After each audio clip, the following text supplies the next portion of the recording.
Hi everyone. Thank you, Hillary. I have a fun job and the great pleasure to introduce Mark LaCour as our speaker today. For those that do not know Mark, right? I'm not going to read his bio because you guys can read better than I do, and it's pretty long. But Mark, I think the highlight is Mark is has the #1 global podcast in oil and gas, right? With over 350,000 subscribers in 178 countries. So for you guys that are here from the Energy Hub, if you haven't joined here, his podcast, please make sure to join. His podcast is Oil and Gas This Week, and he has 3 or 4 more, so I'm sure he'll mention some of them. But I'll tell you, I've always struggled with trying to keep in pace with everything that is happening in our industry. You join his podcast, and like he said, it helps you keep a pulse on what's going on in the industry, right? And I shout out to Nick and Mary Beth because they were the ones who actually introduced me to the podcast, right? But I was the one who had the guts to go and reach out to Mark and get with him on the phone, and we've been exchanging emails. And today is the first time that we met face to face, but we met each other, and it's like, man, I feel that I meet you. I've known you for a long time because we've been talking for such a long time. And for us, right, that listen to his podcast every week, it's interesting because you meet him, you feel that you know the guy, right? Because you hear him every week with fantastic content. So with that, it is my pleasure to introduce you to Mark LaCour.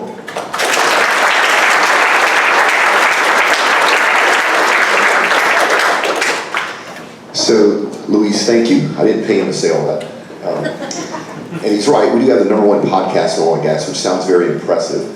But I think there's only 5 of us doing it, so it's actually easily #1. Our industry is a little, behind the times, right? So podcasts are new to this industry, but we have fun. And part of the reason we have fun is that we help educate not only our listeners, but ourselves too, right? So we don't know it all. A lot of times we get stuff wrong. In that process, we educate ourselves, and it feels good, right?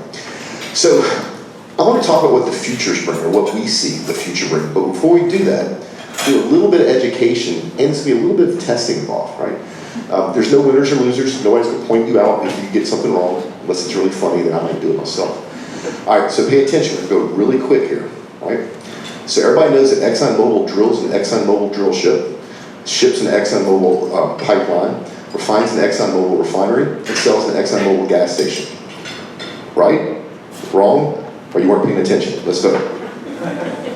So to vote, you've already logged in, so you sent your answer, A, B, or C, to the number that you originally texted to log in. What's the international number? What's the initial number? The initial number. Oh, the international number. Oh, dear.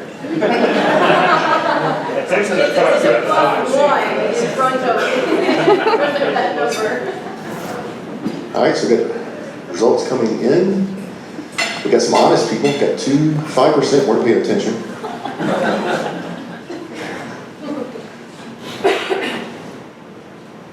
All right, I'm gonna go ahead and stop it here. It's so actually a very smart group here.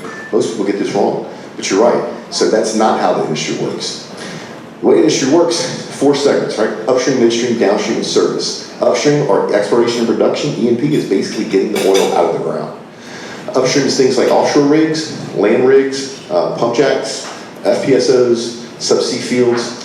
Then you have midstream. Midstream is basically moving that gas and that crude, right? So midstream is things like pipeline, super tankers, tank farms, rail, which is real big in the US right now. And then you have downstream. Downstream is basically taking that crude or gas and turn it into something you can sell and sell it. So downstream stuff like refineries, retail lube, so Shell owns Jiffy Lube, right? That's part of Shell's downstream business. Fertilizer, 60% of the world is fed from fertilizer made from natural gas. That's part of the downstream business. One branded mobile oil, but made by ExxonMobil. You go, so what? Well, that means that ExxonMobil's race team is part of their downstream business.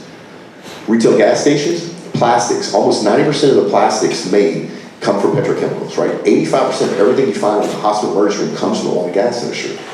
This world could not function the way we do in our modern life without the products downstream. Then you have the service companies. Now, service companies are a unique mix. Service companies are companies that do work in the oil and gas industry, but produce no petroleum or no petroleum products themselves. So service companies, things like offshore gantries, helicopters, crew boats, ultra-fast crew boats. The old-fashioned roughnecks doing the work on the rigs. The modern roughneck doing a seat, speaking of race teams, designed by Porsche. Almost 1,000 times safer.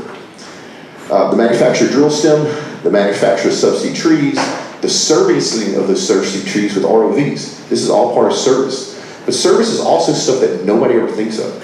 So every offshore rig in the world has to have communications. There are companies out there that do nothing but provide communications for the offshore industry. That's a service company. Food.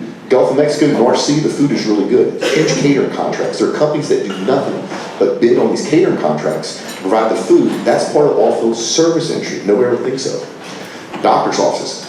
So when Chevron builds a compound, let's say in North Africa, it's walled, it's protected. They got to protect their people and their assets. There are companies in the world that do nothing but stand up, staff, and maintain doctors and dentist offices for the oil field. Right? That's part of oilfield services. Then you have the super majors are combined. That's the companies that do a bit of everything. There's only 5 of them right now. So Total, Chevron, BP, ExxonMobil, and Shell.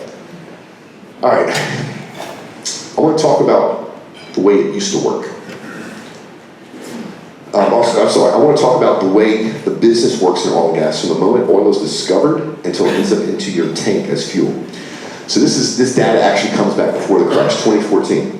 So the biggest moneymaker in the U.S. from oil and gas industry is the federal government. They sell leases, like in the Gulf of Mexico. In this case, BP paid $2 billion, that's with a B, $1 billion for a deep water lease in the Gulf of Mexico. That's not a monthly payment. BP wrote a check for $2 billion to the U.S. government. That's one of 719 leases they did that year. This is why when people talk big oil, I get a little aggravated. You have to be big to play in this industry. The only company right now that has enough cash to step in this industry is Apple. And they're not stupid enough to step in this industry. So anyway, so BP pays $2 billion. There's no money coming in, none, right? And 2014 is about a 72% success ratio. How would you like to be the guy that have to go to his boss and say, you know that $2 billion check we wrote? It didn't work out, right? So $2 billion, now BP owns not a single drill rig. They have to rent one. So they rent one from a company like Transocean. That's $1 million a day, right? Now they have to crew it. There's only one BP employee on that rig. It's called the company man. The rest of it's crewed by the service companies, the Halliburtons and the Baker Hughes. So that's $600,000 a day. $2 billion out the door, $1.6 million a day, and you have no money coming in yet, right? In this case, BP was lucky. They hit oil. They were able to go in production at a profitable rate. And so what do? They ship it to a BP refinery? No. It's sold in the global market. In this case, Exxon bought it. So there's BP upstream making money. It's sold in the global market. Exxon bought it, right? Now it needs to be moved. Guess what? Chevron had an empty super tanker. They wanted to bid it. Now Chevron's making money moving oil. It's not their oil. It's from BP. That's not going to their refinery. They're Chevron midstream making money. I'm seeing the wheels turning on his head. Now, most of the world has no idea how this works. All right, on the way to the Exxon refinery, a trader on the ConocoPhillips trading floor figured out that it's going to be 1 degree cooler in the Northeast. He buys oil and sells it. He never touches it. It's not his oil. He's made ConocoPhillips $48 million. Right? Not his oil. Doesn't care where it's going. Who buys it? Shell. Shell buys oil in the global market for their refinery. So they refine it. So if you're in the Houston area, you may not know this. Every gas station you go to here, with Shell, Exxon, Chevron, whatever, Pemex, comes to the BP refinery. Gasoline's heavy. It's 6 pounds of heavy. Logistically, it doesn't make sense for Shell to only supply their own gas stations. We'll get that in a minute. Which means everywhere in the U.S., and it's a little bit different in the rest of the world, everywhere in the U.S., whatever gas station is supplied by the closest refinery. So in this case, they need to move this refined product to the gas station. There's Kinder Morgan moving that refined product in the pipeline. There's Kinder Morgan making money, had nothing to do with anything else. They're just moving it. Where does it end up? The 76 gas station. That's owned by who? 76? No, it's owned by somebody called a jobber, which is your neighbor. About 5 years ago, when gas is hitting $5.50 or so in California, there's this email going around. It's huge. Saying, everybody, let's boycott Exxon on Friday, the gas station. This will force Exxon to lower the gas prices. Exxon's company-owned retail stations, what they call cores, they got rid of 10 years ago. Exxon owns no gas stations in the U.S. In the U.S., typically a retail gas station makes between $30,000 and $40,000 a year profit. So somebody has to own 2 or 3, make a decent living, and he's always local. So the people that are sending that email, number one, Exxon didn't care, because it's not their gas station. Number two, they were hurting their neighbor, because people don't understand how this industry works. All right, so now I want to talk about how it used to be and how it is now.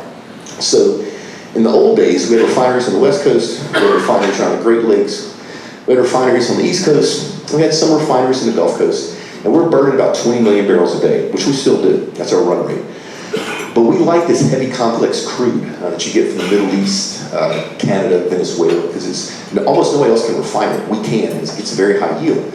So at this time, we're only producing about 8 million barrels a day. Right? So we're importing 12 from the Middle East. So we have this wonderful ancient infrastructure of pipelines to bring all this crude from the Gulf of Mexico to all of these refineries. Now here's where I'm getting ready to feel really old. Does anybody recognize that guy? Yeah. Thank God. Yeah.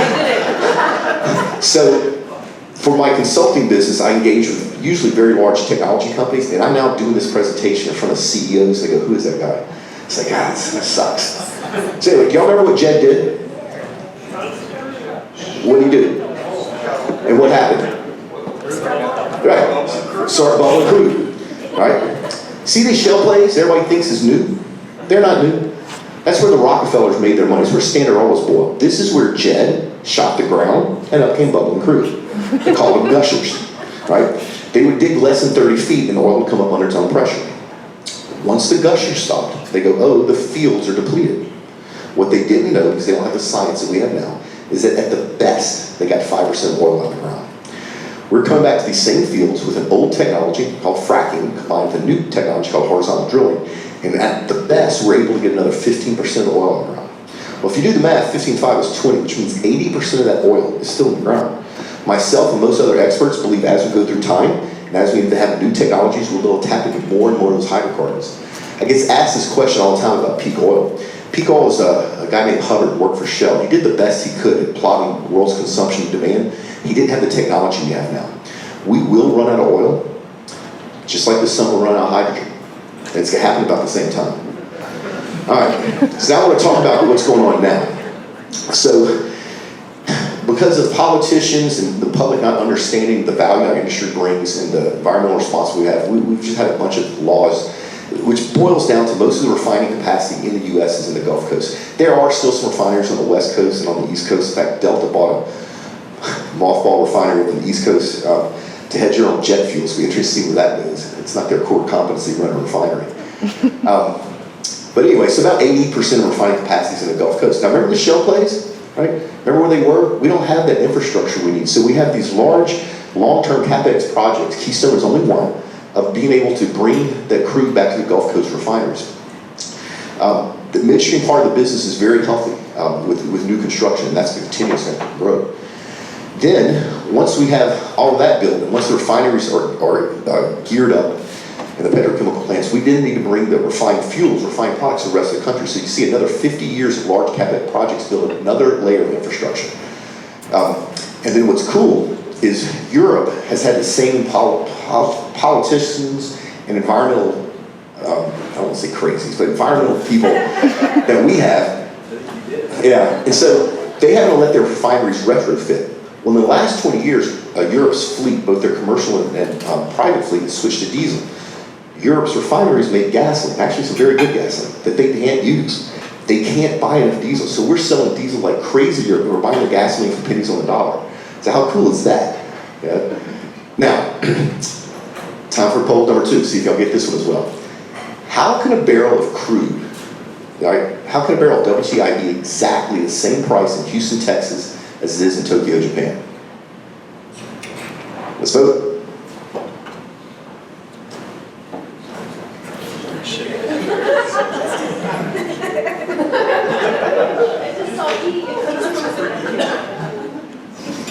Come on, people. Fire up cell phones.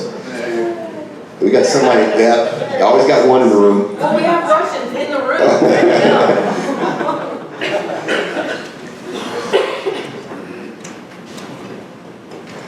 And it looks like commodity train is leading. Ooh, Russian hackers is catching up. They actually hacked it. That might be the Russians themselves, yeah. Yeah, so this is a good education experience for y'all. It's actually A, right? Open it back up. So, we have a global infrastructure.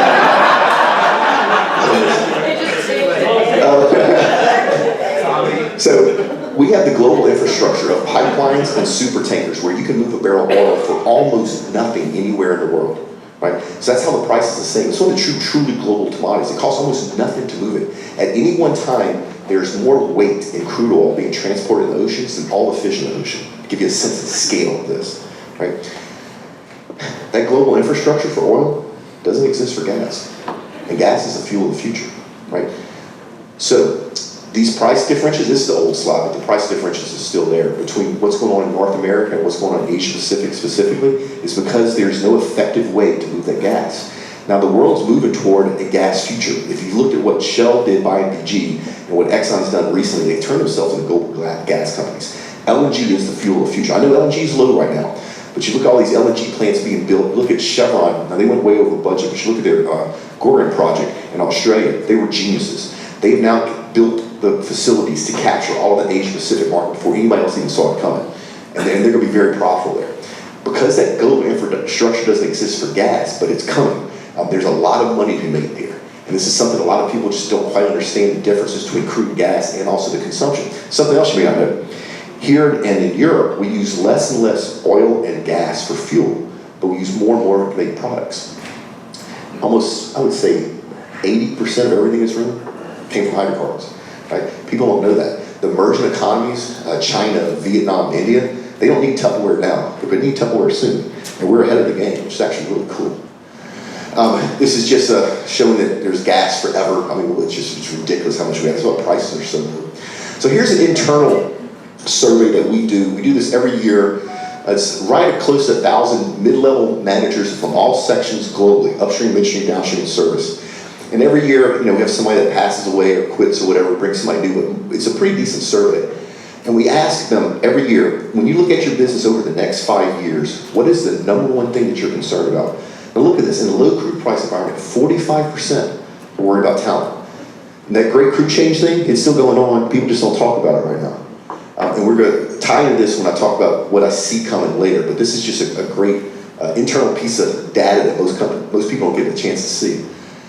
And y'all know this, all the engineers in this industry are at the point of retiring or just right out of school. There's none of that middle piece, which is not good. We talked about this, there's a huge gap in talent in this industry, all across the industry, both skilled and unskilled labor, managerial positions, everything from chemists to project managers to engineers, and nobody knows how to deal with it. Now that's a lot of opportunity there. Once again, nobody's figured that out. So here's going to be a fun one. If you look at the oil and gas industry globally from a technology point of view, in fact, Accenture, y'all better get this right? What mobile OS do you think dominates? Remember, this is global, dominates the oil and gas industry. Who's picked Minecraft? Come on.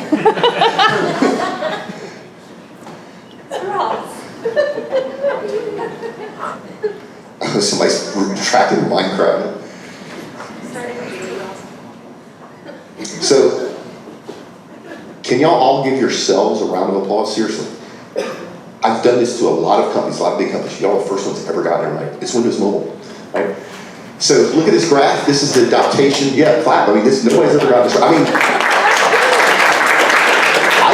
I've done this with some of the big competitors of Accenture, and they got it wrong. Look at this graph. Which one sticks out to you? Do we have a laser pointer on here? Or am I going to burn somebody's eye out? Anyway, it's that one. This is the adoption of mobile OS by Vertical. And the reason I bring this slide up is Windows Mobile would not exist without the oil and gas industry. And this tells you something about the culture of our industry, right? So basically, our industry says, and it's been saying this forever, I don't know about that newfangled iOS, Android stuff, but we would use Windows for years. Microsoft's actually a client of mine. Microsoft's very aware of this. I just think it's funny. It shows you the culture of our industry that Windows Mobile, are you kidding me, is the biggest mobile OS out there? All right, so I did a little education, we had a little bit of fun. I want to tell you what we see coming. We call it the perfect storm. I've been in this industry for 20 years. I've been through 4 downturns. I have a consulting company that we work with a lot of big tech companies to help them figure out where the product or service fits. I have no crystal ball. We do our predictions every year. So November of this year, we'll do our predictions for 2018. We've been doing it for about 4 years now. We get about 72% of it right, but we get it wrong. We get it really wrong. So let me tell you what we see coming.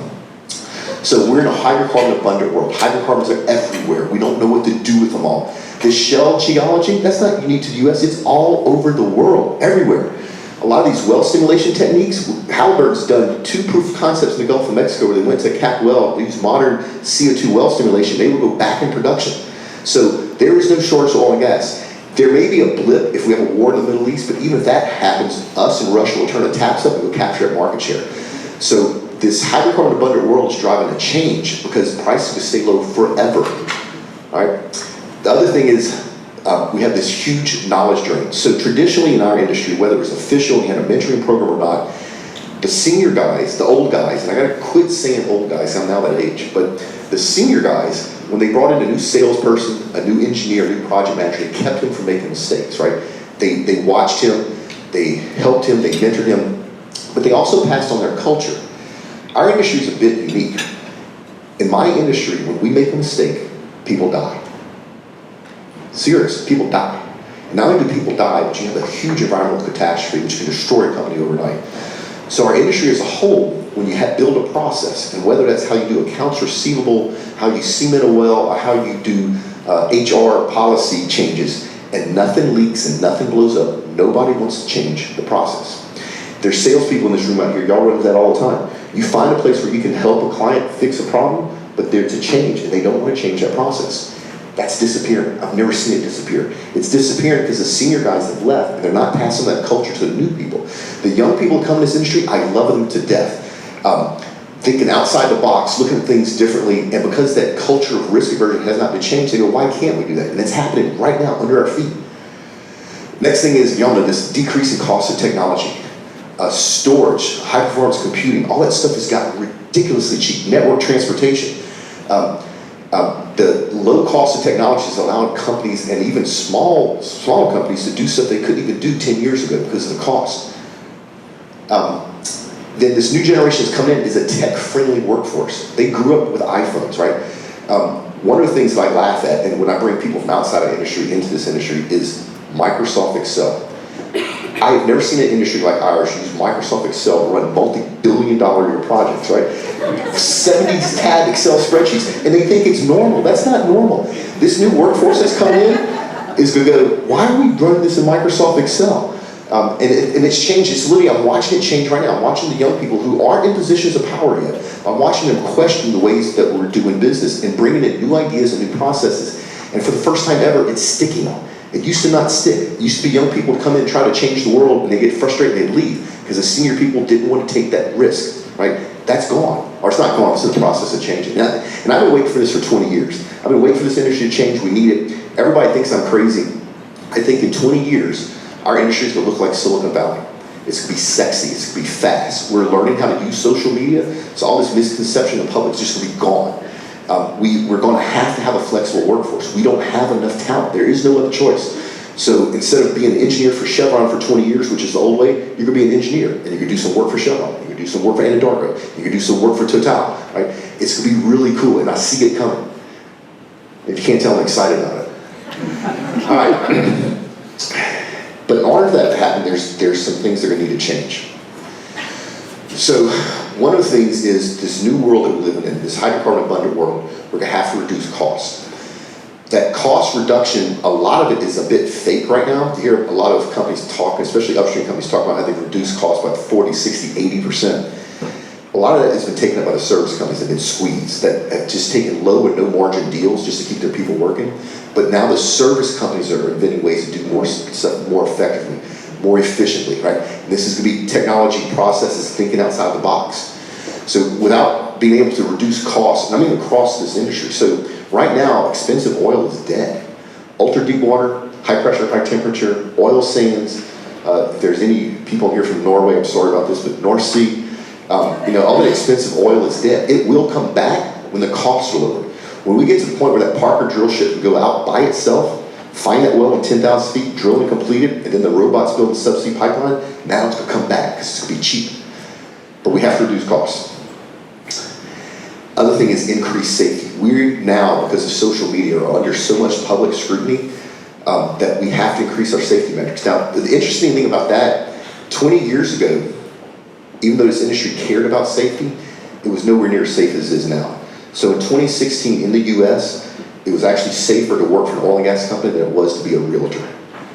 I don't know what's going on with realtors. But one of the podcasts we host is Oil and Gas HS&E podcast. And I'm not an HS&E professional, although my co-host is, but one of the things that I've learned by interviewing all these HS&E people from all over the world that work in oil and gas is that the common thing about any type of safety incident is a person. It's not ever the technology or the tool. It's somebody didn't do what they were supposed to, or maybe somebody in supply chain bought the wrong pair, the cheaper pair of safety glasses that are uncomfortable so somebody doesn't wear them. There's always a person element to that. Because I think a lot of these solutions that are coming are because of technology, you go remove the people, which could drive the safety metrics up. And then automation. I have seen some stuff in the last year by some of the major service companies that look like it came off Star Trek, but it's real. It's functioning. It's really cool stuff. We just actually recorded a podcast this morning with Puffer Swyson about process automation and how much that has changed in the refineries. It used to be in the old days that process automation was put Joe in a truck and he'd go drive out and turn valve number 3 7 times because he knew that 8 was too much. Now that's all being automated. Now that means Joe no longer needs to go out there and turn that valve, but that now means that the operators, the control panel in the refineries now know what's going on in the plant all the time without a person being involved. That's driving efficiencies, that's lowering costs, it's increasing safety. And you're starting to see that spread out. I don't want to tell you the name of the companies. Anybody here know what an exoskeleton is? Y'all should know, this is Accenture, right? I saw a real functioning model, real working model of an exoskeleton, because in the frac fields right now, the rigs move themselves. That's efficiencies, right? But there's a whole bunch of things that weigh between 200 and 1,100 pounds that they have to move manually. They do it with cherry pickers and flatbed trucks, which is slow, it's not automated. With this exoskeleton, a guy can get in it, go grab something that weighs 800 pounds, walk and put it down or mount it. Crazy. What's the next step? In my head, I'm watching this and going, the next step is you get rid of the person, right? We're getting there. And I mean, we're not getting there in the future. I'm seeing it right now. There's already, I can't tell you the name of the service company, but there's, if you listen to the podcast, I slipped and said it. There's one of the big service companies has already had to drill the totally autonomous well. The equipment drilled a 5,000 foot vertical, 3,000 foot horizontal with no people. Now it was a proof of concept, it was test, everything was redundant, everything, but still, that's where we're going. Then, everything we do in this industry, and I don't care if it's upstream, midstream, downstream service, is a project. We're a project-centric industry. We have to have faster project completions. That's going to speed up. Once again, that's going to be a technology and new process and new ways of thinking. But by completing projects quicker, you ain't got to know this. So, 2 different business models. Offshore, the way you make money is by hitting your project milestones and deliverables. That project has been well thought out. All the math has been done up front. They know exactly what they need to do to be profitable. So once they start that project, once they pull the clock, if they can stay on budget and they hit their deliverables on it, they'll make money. Exact opposite of frac field. Frac field's about efficiencies. It's about, can you build a well the same way Toyota builds Camrys? Can you automate that process and have it done over and over again and inexpensive? So that's why when the super majors first came to frac fields, they all failed. The way they did business offshore doesn't work in the frac fields. Now they've learned, except Exxon. Exxon did what it always did, which is like, yeah, there's money there, who's really good at it? XTO buyer. So Exxon was okay, but Shell and BP and Chevron, they failed. And they're coming back. Now see this faster project completion, I'll tell you something about Shell. For the frac fields in North America, their initial project checklist was 20,000 line items. They've reduced that to 2,000, right? Faster project completion, they see it coming. And then reducing downtime. You take something like a refinery. A refinery or a petrochemical plant is a money-making machine. It is not designed to go down ever. In fact, when they need to do planned maintenance or repair, they schedule parts of it to bring down, right? Anytime it goes down, they lose hundreds of thousands of dollars a minute, maybe even more, depending on the size of the plant. If we can reduce downtime, and we can do that once again with technology and new processes, right? You have, there's all kinds of small companies out there that are coming into the industry. It's really cool looking at this exact problem, reducing downtime. Then you're going to increase efficiencies, right? You can drive profits in a lower crude price environment. And then robotics. We talked about the exoskeleton. I've seen some robotic completion tools already where the well completes itself. Now, once again, it's a proof of concept, but there's no people involved. They actually go from drilling to production without a person involved. The robots do the work themselves. There's a bunch of nanotechnology right now being explored to do downhole services. So instead of having to stick some tool on a coiled tube and shove it down the well, you send the robot down the well. I actually, Paige, where were we where the guy was talking about the robotic fish? We just recently had a conversation. There's a company that has a totally autonomous, Paige Wilson up there shooting video. Yeah. Hi. So, speaking I of don't podcasts, remember. I'm not going to promote myself, but Paige is launching Oil and Gas Industry Leaders this Friday. Yes. This Friday. It's all senior conversations with industry leaders, how they got there, their journey, what they learned. If you listen to my podcast, you know that we give away these Red Wing duffel bags, which are really cool. Paige is giving away $200 steak dinners. So, Go ahead, start signing up. Yeah, go ahead and sign up. But anyway, so there's companies out there building totally autonomous tools. Drones. You know BP cannot hire enough drone pilots right now? Drone pilots. Where did we get drone pilots from? That didn't happen 3 or 4 years ago because BP has realized it's faster and safer to inspect their facilities with a drone than it is with a person. Right? Isn't that cool?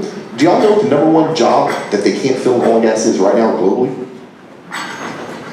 Data scientists, 100%. Where do we get data scientists from, right? This industry is changing, and it's changing for the better. It's changing under our feet right now. Once we get through these barriers, I'm telling you, we're going to look like Silicon Valley. Actually, I think we're going to pass up Silicon Valley. And then we talk about this, the holistic use of data. So the oil and gas industry always has a big data industry. When we think of geosciences, even back when they're doing paper mud logs in the 50s, that's still tons of data. The problem is we don't use it effectively. So you take somebody like ExxonMobil, the people that have the data around doing exploration and production, they keep that to themselves. They find a well, then the team that goes in production has their own data. They keep that data.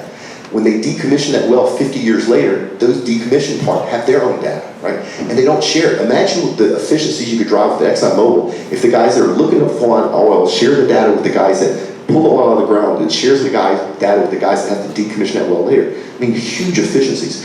One of the things that I know is making this happen is in order to have these type of efficiencies and have a holistic use of data, you have to have standardization. You may not know this, but if you go in the Gulf of Mexico now, and there's a field, say an Exxon field, those trees, and the trees are the pieces on the bottom of the ocean that help keep control of the well when they're in production, separate the sand and the water and everything else. Each one of those trees, which costs anywhere from $1 to $3 million each, and may take 2 years to build, and Exxon may need 30 of them for one field, each one of those trees are different. And they're built to Exxon specs. Right next door, in Anadarko field, there's 30 trees. They're different from the Exxon trees. And so on and so on. Imagine the inefficiencies that are built in. Same with rigs. You can have 2 sister rigs, right? Supposed to be identical. One to have Rolls-Royce thrusters, one to have GE thrusters on, right? We're so inefficient in this industry because we don't standardize. Last year, the end of last year, all the major operators signed a memorandum of understanding to start standardizing offshore. I'm telling you, it's coming. They would have never done that years ago. One of the things that's cool that we've learned from the HSNE podcast is big companies are starting to share their safety data. Right? Because I don't care if you're a competitor of mine, I want your people to be safe too. If I can help you, I'll share my data with you. We've never done that before, ever, and it's happening right now. I think we're at the tip of the iceberg of this enormous growth of our industry from a technology point of view. And like I said earlier, I've been waiting for it for 20 years. Can we play this video? Let's see if we can. I shouldn't touch this. Katie. Y'all missed the Q2 snafu of Amazon Echo Dots, where I didn't know what they were at all, and we were handing them out. I'm not the best.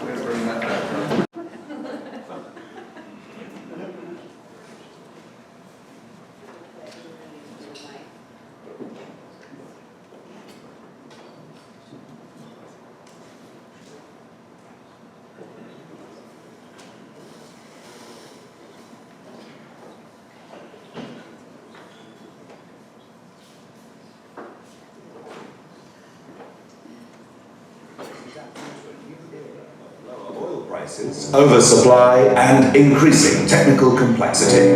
Companies are faced with a new set of challenges as they look to realize cost efficiencies in their projects and operations while maintaining safety and reliability.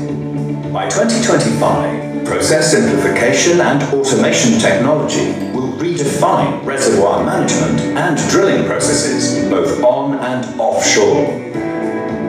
This will increase the safety and speed of drilling operations, enabling longer tail production and the development of smaller reservoirs. Longer subsea tie-ins and rigless plugging and abandonment technologies will also reduce costs. Thanks to enhanced production and system integrity, operations operations will be monitored and optimized around the clock based on real-time data analytics. This will reduce downtime and allow for operations to be conducted closer to their physical limits. Pipeline integrity will be enhanced through sensors and autonomous underwater and aerial vehicles, equipped with sophisticated sensor systems, sonars, and cameras. Innovation is no longer just about finding breakthrough technologies. It is also about making things simpler and more efficient, helping the industry to cut costs safely. Automation technologies and smarter use of data will pave the way for a more competitive sector. It will create new ways of working to improve safety, reliability, and performance.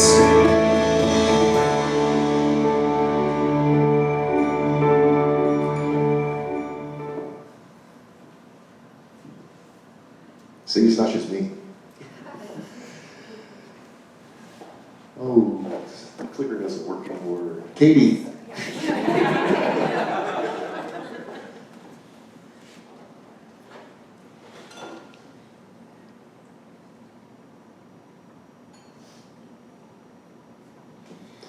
All right, so I know I went through a whole bunch of stuff really quick. If you want to reach out to me, snap a picture of the screen. We're busy, but I'll eventually get back to you, I promise. So hopefully this was educational, it was valuable to you, you learned something. But I'm telling you, the future of our industry is bright. And it's brighter than I've ever seen it before. And I am so ready for it to get here. And companies like Accenture, you're in the sweet spot, right? You figure out how to help these companies make these changes, and you're golden. So that's everything I have to say for now. I will maybe open the floor to questions. Don't everybody jump up at once. Yes, sir. So you often talk about on the show how you don't feel like any company has really cracked the code on digital in the industry. What do you think is going to be the thing that breaks the dam? It's going to be so I have never seen our industry look at new technology the way they're looking now. I mean, literally, every major operator now has offices in Silicon Valley. That's a first, right? We tend to want to, traditionally we did that internally with the R&D departments. Now we realize that we can't do it ourselves. We have to look outside.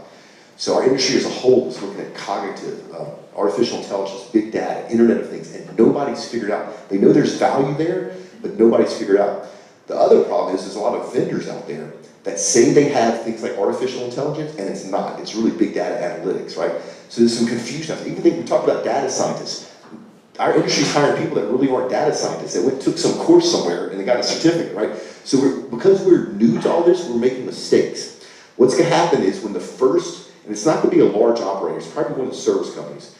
You look at what GE's doing with Predix, they're either going to knock it out of the park and blow Halliburton away, or they fail. But they position themselves to be that middle layer of the Internet of Things. It's genius. When I figured out what they were doing, it's like, man, they really figured this out. Now, whether they can execute it, I don't know. But it's going to be one of the service companies that take that giant leap. So something like big data analytics across the entire enterprise. If you can make Shell feel safe that what's their secret sauce in the way they do their operations offshore, that you won't extract that data, but you can pull all the rest of the data from all the trees that are operating out there to be able to do predictive maintenance on trees instead of reactive maintenance, that's a game changer. That's huge. That's not new concept. The airline industry's been doing this for decades.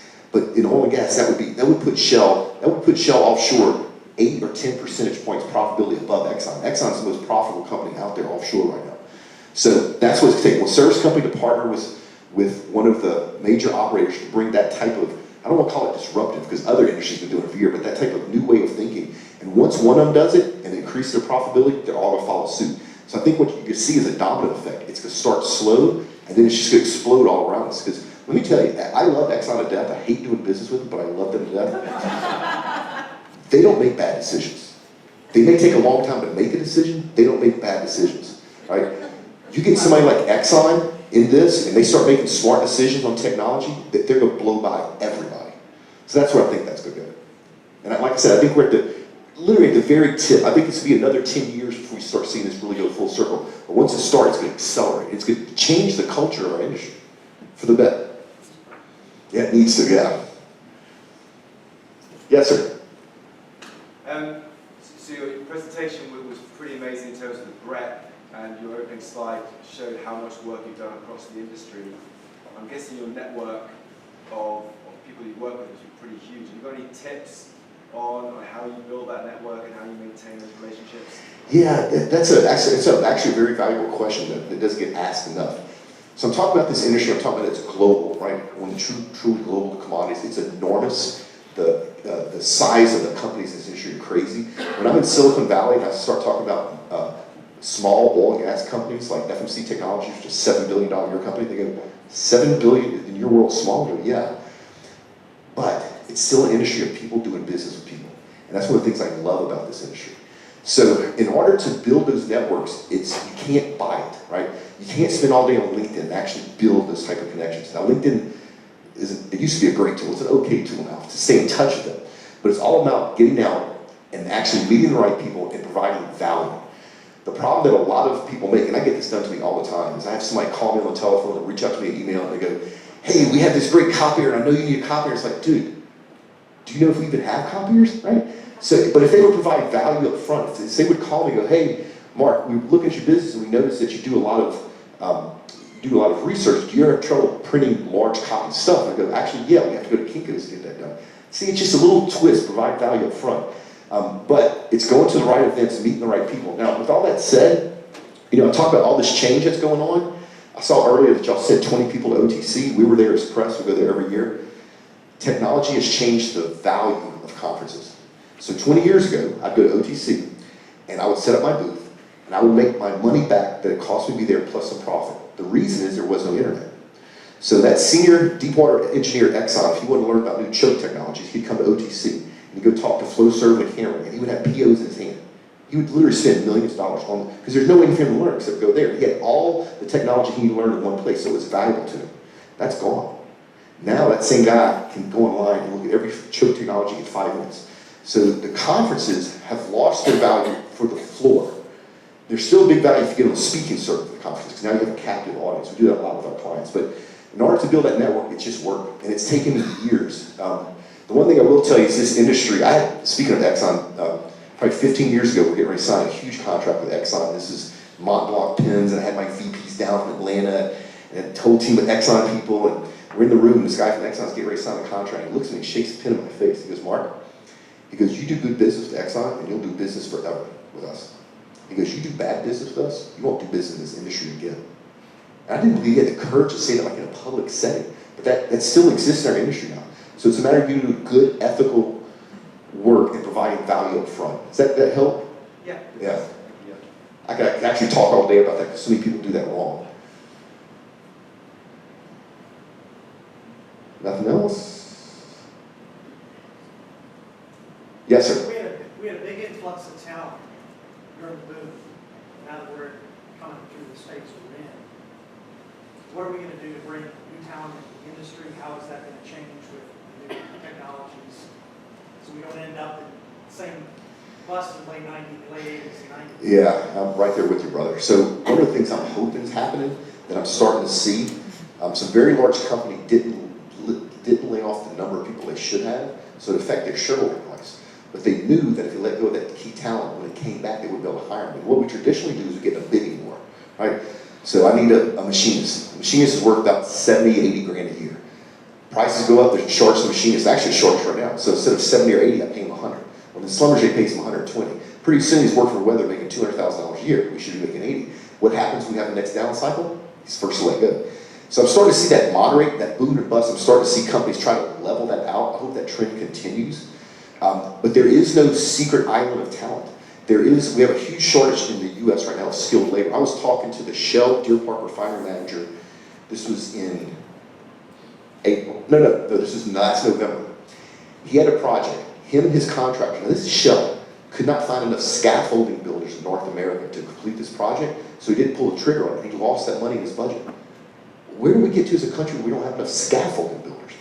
That skilled labor is huge. There's not enough welders, pipe fitters, machinists, all that sort of stuff. Once again, other than I'm going to send my 12-year-old to welding school, once again, there's going to be a technology solution to that. I don't know what it looks like, but our only solution to this talent shortage is going to be in technology.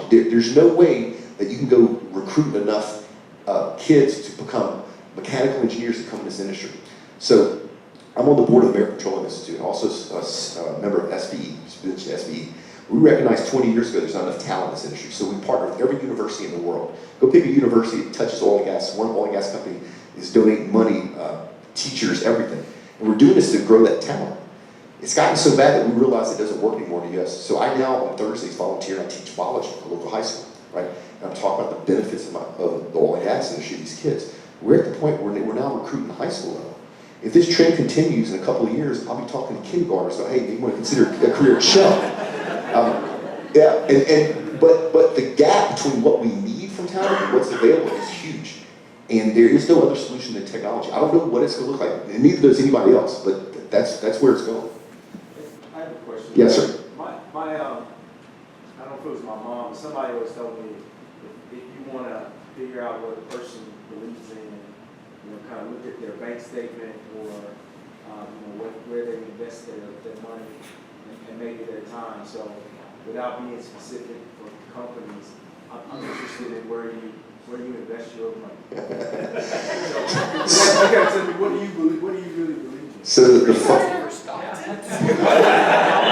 No, Mr. Myers, I said nothing specific. You can broad stroke it, but I'm interested in where you invest based on all the insight and everything you've done. So I don't have a crystal ball, and let me tell you a little bit of a backstory to answer your question. So 20 years ago, I went to work for a phone company in East, which doesn't exist anymore, Bell South, and they gave me the oil and gas book of business. Every oil and gas client they had, they just gave me. And so because I was a salesperson and I was eager, right, I went out and bought stock. I had my pulled up the Siebel, I bought stock in every one of my clients. Didn't even know what they did. I didn't know what Schlumberger did. I bought stock. That was pure blind luck that in the 80s, I put money in all the oil and gas companies, right? I still invest. I now invest in funds in oil and gas.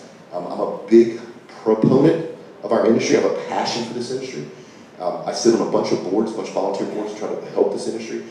This industry drives prosperity in the world. We're not going to be able to pull these emerging populations from Africa and India and China out of poverty without cheap, abundant, reliable energy. And we're the only people that can provide it. Right? So I love our industry. I have a passion for it. I don't know if that answers your question.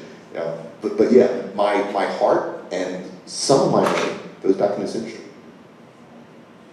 Good question. I thought he was going after stock tips too. Yeah. He was over here saying Tesla. So the funny thing about Tesla, I actually drove one for the first time about a month ago. Really nice car. I like sporty cars. They're not sporty. They're fast, but they're not sporty because they weigh 5,000 pounds or 6,000 pounds if you get the fastest one.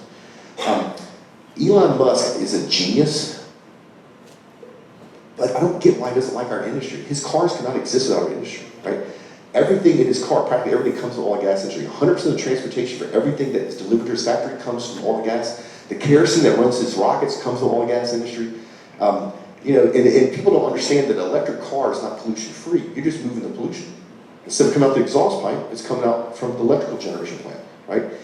In the US, that's okay because they're switching to natural gas, which is much cleaner than coal, but most of the world still uses coal. So when you buy an electric car in most of the world, you're actually increasing air pollution because the coal power plant that's generating electricity is way dirtier than what a normal gasoline engine produces. You may not know this. So right now in 2017, if you had a magic wand and you were able to remove all the cars in the US at one time, you would reduce our air pollution by a whopping 1%. Our cars burn so clean now, it's ridiculous. My 2014 Infiniti at 80 miles an hour puts out 20% of the emissions that my 1965 Mustang does cut off in the garage. It's true, right? People don't know that. So, once again, I don't know how we got on a tangent there, but. That was my fault. Yeah. Yes, sir. So you talked about how we've got the gap for skilled workers. And yet with all with the lack of standardization, there's incumbent knowledge is extremely valuable. Well, as companies look to fill that talent with the more portable workforce, which I think that liquid workforce is a great model to fill that gap, but you don't have that institutional knowledge. So how do you talk to a client about needing both and capitalizing on that? If you talk to the right people in this industry, they know that you're right. Every large operator I know here in Europe has spent a lot of money and time trying to figure out that knowledge transfer issue because it's huge. I was actually in the ExxonMobil Baton Rouge refineries a few months ago, And the refinery manager is a woman, which I think is cool. You want to know something cool? Guess what sex 60% of all the new hires are in oil and gas? Women. Which means we're going to be in the minority pretty soon. I love it. It's great. Yeah. So I'm in the ExxonMobil refinery in Baton Rouge, and the refinery manager is a woman. She's touring me around, and we walk by a steam line, and she gets on the radio, and she goes, "Hey, Frank, we're getting ready to lose packing in valve number 22. She's been in that refinery for so long that noise was different, and she heard it, and so she knew it. How does Exxon capture that to send it to the next refinery manager that doesn't have the 20 or 30 years experience? Exxon knows it's a problem. They know the exact problem. They haven't figured it out. There's been a bunch of companies, tech companies, that have tried to figure it out. The problem is, what they tend to do is, the senior people in this industry are known as gray beards, right? The very senior people are fellows, right? What they tend to try to do, these tech companies, is follow these senior people around with some type of recording device, an iPad, and they try to capture everything that they do when there's a problem, and they try to put metadata around it, so that in this case with the refinery, if there's a new refinery manager in Nigeria, they could go into their system, type in weird noise, hear audio that the Baton Rouge, and make the time, right? Makes sense, right? The problem is, the only way you capture that in a worthwhile way is those gray beards have to go through the experiences of everything that's in their head in real time with that person there. And that's not gonna happen, that's not practical. So nobody's cracked that nut yet. If you have a solution, then you're an instant millionaire, billionaire probably. Yes, sir. I'll get you next, promise. My question is, you said that the lower oil prices will not stay here for long. The company has Shell, Exxon, bigger companies have billions of dollars to invest towards analytics, towards research and all that. So what is your advice for smaller companies that want to compete with these companies that don't have that much expenditure and investment and time to compete with them? How do they do that? By being smarter and more nimble. So there's a company based in Covington, Louisiana, which is a huge metropolitan area. It's not really. It's called LLOG, L-L-O-G. They are a small, independent, deep water operator. If you know anything about offshore, those words do not go together. Small, independent, deep water operator. Right? How do they compete with the Exxons and Anadarkos of the world? You know how? They put all their money in the geoscience up front. They have made repeated discoveries in the Gulf of Mexico, literally a kilometer or two where Exxon says it's not worth drilling, and they go in production. They're just smarter and they're more nimble. Because they're smaller, they buy what's called off-the-shelf trees, which there really is no such thing, but they've already started standardizing. So they buy from FMC Technologies the trees that FMC says they should need instead of custom design it, which reduces their cost. And then their business model is different. So they go in production, they have proven reserves, and then they sell it to Exxon, who couldn't find oil there to begin with. So they just thought about the problem in a different way. It can be done. I see it done a lot. It's just companies have to think outside the box. I'm sorry. Yes, ma'am. So you've talked a lot about the industry as a whole, and I'm just wondering if you can speak toward your kind of yearly review from a more regional perspective around Europe and the Middle East in relation to North America and also Asia, and what your thoughts are for some of the other regions. Yeah, geez, you start getting geopolitics here, and it's a lot of stuff up in the air, right? Our current administration, and I'm not getting into politics, our current administration is a bit of a wild card, and you always have that delta between what politicians say they're going to do and what they actually do, and we haven't had enough time yet to see what that delta is. You have the Middle East, who a lot of people don't understand this. So when we had the bottom drop out of the market, OPEC, which is a cartel, did nothing. They did nothing. They just did lower production, right? And they did that because OPEC uses oil the same way we use battleships. It's a weapon. Anybody's old enough to remember the 82, 83, 84 era when the bottom fell off the market and it basically put the Soviet Union out of business? What a lot of people don't know is Ronald Reagan, who I think was one of the best presidents ever, was freshly in the Marine Corps, so was a Marine back then. He came in and totally changed our armed forces. But Ronald Reagan, in combination with Saudi Arabia, figured out that the Soviet war machine was funded by oil. And the best way to stop the Soviet war machine, instead of having Armageddon, have a nuclear war, was just cut their funding. So they brokered a deal, and they increased production, which lowered costs, which put the Soviet Union out of business. They disappeared, it worked. Now, it put a lot of American independence out of business as well. But they use it as a weapon. OPEC uses oil as a weapon. This last downturn, they hate Russia. They hate Russia, and they hate their members of OPEC that don't follow the rules. The strength of a cartel is that everybody increases production when they say increase production, or decreases production. And if you don't do that, you then start destroying the power of OPEC. countries like Venezuela, which we predicted 3 years ago was the government's going to be overthrown by these low crude prices. It's going on right now. What's going on here, especially regionally, petrochemicals are so hot, it's crazy. There's money everywhere. Imagine if you made men's suits and you had this whole huge global corporation that sourced materials, manufactured, distributed, had retail, and your suit business was humming. You were selling suits all over the world. And you woke up the next day and you had a message on your iPhone that says, our raw cotton cloth has been cut by 60%. What would happen to your business? It'd explode in growth, right? Crazy. Are y'all paying less for tires for your car? Nylon polo shirts? All that comes from gas and crude oil. They're keeping the profits. Nobody knows the tie-in, right? Their raw feedstock is crude natural gas. That's been cut by 46%. They still sell the ethylene, the polyethylene for the same price. They're keeping the profit. There's so much money that they don't know what to do with themselves. There's money everywhere. They're burning $100 bills right now.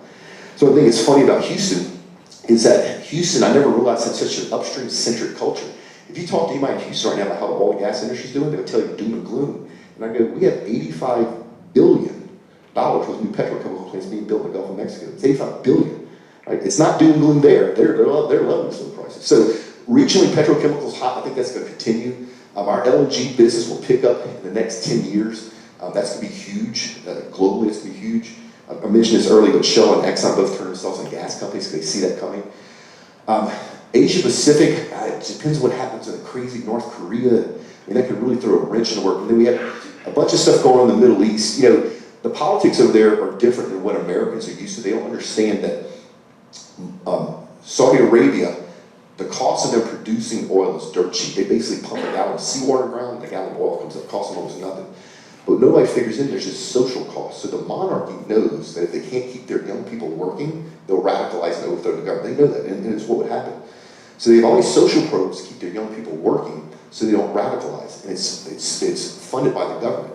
Well, this downturn, they had to dip in their savings account to keep these social programs running. No big deal, because what they planned on happening is all to creep back up to $80 a barrel and they can put the money back in their savings account. It didn't happen. So they took money out of their savings account, they're not going to put it back in. And it's not really a savings account, it's a sovereign investment fund, but think of it as a savings account. Well, just like you and me, if you keep deeping into your savings account and you can't put it back in, there is an end game, and it's not pretty. And I think that's where OPEC's going. I think we're seeing the beginning of the destabilization of OPEC. In fact, I know we are. Will they be able to pull it together? I don't think so. Our ability to produce oil, along with Russia's ability to produce oil, is enormous compared to what they could do. We produce a light sweet crude, which most of the Central and South American markets love because it's easy for them to refine. And that's where the next opportunity is, the next decade is fuel for electrical generation in Central and South America as they pull the people on poverty. So changing world, I'm not sure where it's going to go, but every time there's this type of dynamics going on, there's a bunch of change, there's always opportunity. So I'm not sure if that answers your question or not. Yeah. I think I get to go drink my wine now. No more questions?